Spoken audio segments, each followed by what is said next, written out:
आप देख सकते हैं कि ये वो लोग हैं जो सही में क्षेत्र का भला चाहते हैं, वो सही में महाराष्ट्र का भला चाहते हैं, वो ओरिजिनल लीडर है महाराष्ट्र के, ना कोई डुप्लीकेट गद्दार मिली भगत। क्या कहेंगे जिस तरह से फहद भाई अभी इलेक्शन चुनाव को सामने जा रहे हैं, क्या प्रतिक्रिया आपकी?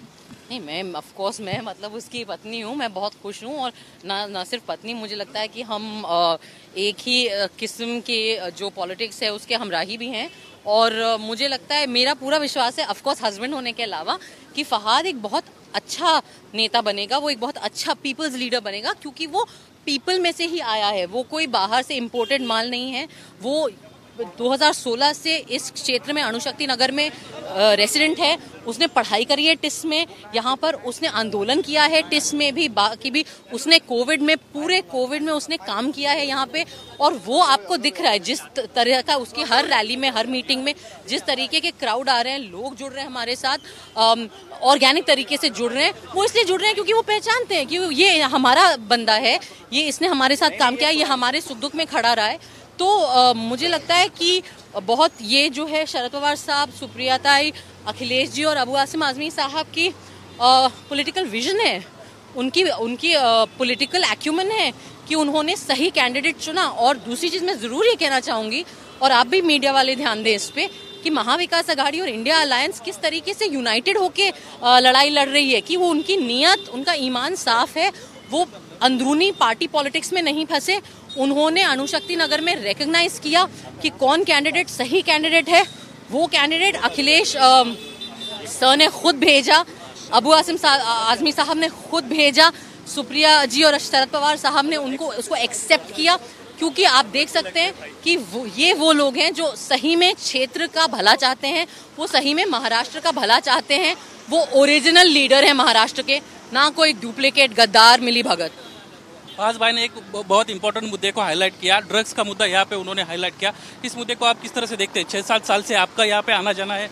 आप ड्रग्स का मुद्दा, शिक्षा का मुद्दा, 15 साल से आप सत्ता में थे, आप यहाँ पे आके अब क्या वायदे कर रहे हो? आप क्या कर रहे थे 15 साल से? सो रहे थे आप लोग। यहाँ पे शिक्षा, तमीज का कॉलेज नहीं है, यहाँ पे हायर एजुकेशन का आपने कुछ नहीं किया, यहाँ पे हॉस्पिटल प्रॉपर नहीं है, मैटरनिटी वार्ड नहीं है। आप इतना लड़की बहन पैसा फेंकना आसान होता है, कुछ अच्छा सीरियस काम जिससे लोगों की जिंदगी में फर्क आए, क्या किया आपने औरतों के लिए? यहाँ पे मैटरनिटी वार्ड नहीं है, यहाँ पे महिलाओं के लिए। ड्रग्स का मुद्दा है, ड्रग्स एक ऐसा मुद्दा है जो यंग यूथ को इफेक्ट करता है, हर घर हर परिवार को इफेक्ट करता है। ये 3 मेजर मुद्दे हैं जो आई थिंक फहद के लिए और फहद के कैंपेन में हम लोग हाईलाइट करेंगे, और इस पे भगवान करे वो जीतेगा, आई एम श्योर वो जीतेगा। एंड जब वो जीतेगा, विधायक बनेगा, ये 3 मुद्दों पे वो काम करेगा। आखिरी सवाल, यहाँ के जो कैंडिडेट है और उनके पिताजी पास वाले विधानसभा क्षेत्र से चुनाव लड़ने जा रहे हैं, ये दोनों बेटे और उनके पिताजी का जिस तरह से अभी चल रहा है, इस चीज को आप किस तरह से देखते हैं? महायुति के साथ, एक महाविकास आघाड़ी के साथ जाने का एक नहीं, उन्होंने अपने लोगों के साथ मुझे लगता है गलत किया है, गद्दारी करी है। इसका जनता जवाब देगी 20 नवंबर को। हम कोई नहीं होते उसके ऊपर कमेंट करने वाले, उनको जनता बताएगी कि जनता का अपनी क्या प्रतिक्रिया है उनकी इस गद्दारी पर। उनका ऐसा कहना है कि अजित पवार जी ने उनको साथ दिया था, इसलिए उन्होंने उस तरह का डिसीजन लिया है। जो जनता पवार जी के साथ उसे चुनेगी। एक बात बीच में काट के बोलूंगा, सुप्रिया ताई जब मेरे कार्यक्रम में आई थी तो सुप्रिया ताई ने बताया कि मैंने आंसू पोंछे हैं सना के और नवाब मलिक साहब के परिवार के। तो शरद पवार साहब अपने लोगों के लिए खड़े रहते हैं। ये जब ये सारी चीजें हुई तो शरद पवार साहब पूरी तरीके से जो है खड़े रहे थे, और ये सुप्रिया ताई ने मेरे कार्यक्रम में भी इस बात को बोला था, तो ये बिल्कुल झूठ है।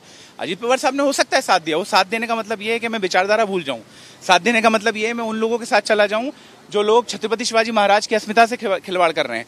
मेरा बहुत सारे लोग साथ दे सकते हैं, लेकिन राजनीति विचारधारा के लिए होती है, राजनीति नेता बन। उनका इसके ऊपर कहना यह है, ना समाजवादी ना राष्ट्रवादी, ओनली नवाबवादी। नहीं, ये तो राजशाही हो गई।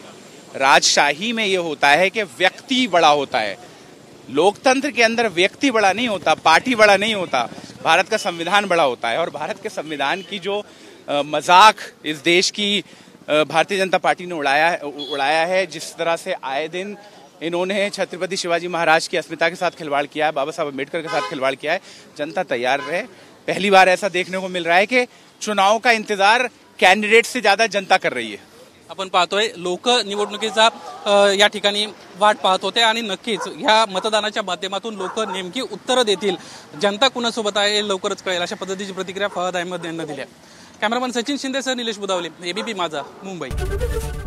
एबीपी माझा, उघडा डोळे बघा नीट.